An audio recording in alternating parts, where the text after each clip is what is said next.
حضرت عبداللہ بن مسعود رضی اللہ تعالیٰ عنہ سے روایت ہے کہ نبی کریم صلی اللہ علیہ وآلہ وسلم نے فرمایا، اللہ اس شخص کو تر و تازہ یعنی خوش رکھے جس نے مجھ سے کوئی بات سنی اور پھر اس نے ہو بہو ویسے ہی اسے دوسروں تک پہنچایا، کیونکہ بہت سے لوگ جنہیں بات پہنچائی جائے پہنچانے والے سے کہیں زیادہ بات کو توجہ سے سنتے ہیں اور محفوظ کرنے والے ہوتے ہیں۔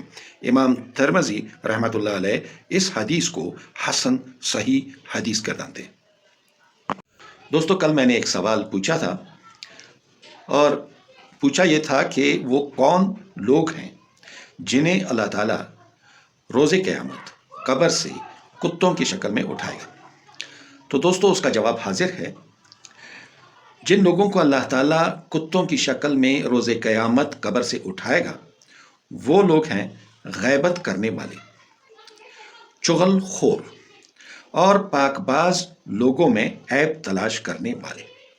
دوستو، یہ حدیث الترغیب و ترہیب میں موجود ہے اور یہ 325/3 حدیث نمبر ہے 10۔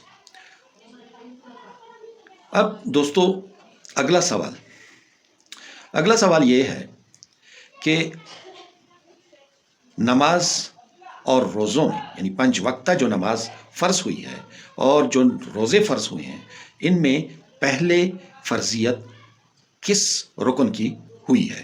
یعنی نماز پہلے فرض ہوئی ہے یا روزے پہلے فرض ہوئے ہیں؟ جواب اس کا کل ملے گا آپ کو۔